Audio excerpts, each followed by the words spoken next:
ඉතින් සතයක්වත් වියදම් කරගන්න නැතුව අපි කොහොමද PDF බුක් එකක් හදන්නේ කියන එක මේ වීඩියෝ එකෙන් බලමු. මේකට හරි සරල ස්ටෙප්ස් ටිකක් තියෙන්නේ. ඕගොල්ලොන්ට මේක අනිවාර්යෙන් කරගන්න පුළුවන් දෙයක්. මුලින්ම ඕගොල්ලෝ කරන්න ඕනේ canva.com කියන වෙබ්සයිට් එකට යන්න. මේ Canva කියලා කියන්නේ graphic design කරගන්න තියෙන online web tool එකක්.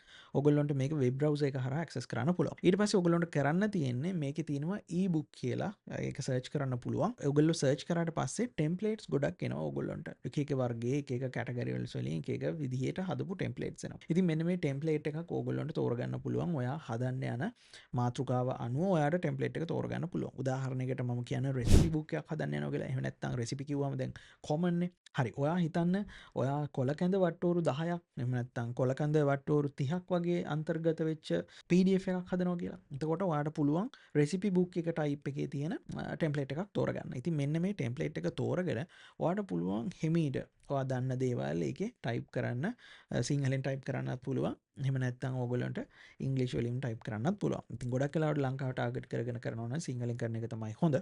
ඉතින් අන්තිමේට ඕගොල්ලන්ට කරන්න තියෙන්නේ ඒකට අවශ්‍ය කරන පින්තූර Google එකෙන් හරි නැත්නම් Canva එක ඇතුළෙන්ම හරි අවශ්‍ය කරන දේවල් හරියට සකස් කරගෙන ඕගොල්ලන්ට මේක PDF එකක් විදියට එක්ස්පෝර්ට් කරන්න විතරයි තියෙන්නේ. ඉතින් ඔන්න ඔයාගේ පළවෙනි ප්‍රොඩක්ට් එක දැන් ඔයා හදලා තියෙන්නේ. ඉතින් මේ PDF book එක ඔයාට දැන් සෙල් කරන්න පුළුවන්. ඉතින් Canva ගැන වීඩියෝ එකක් ඕනේ නම් ඕගොල්ලන්ට පුළුවන් කමෙන්ට් කරන්න. මම ඕගොල්ලන්ට ඒක ෂෙයා කරන්නම්.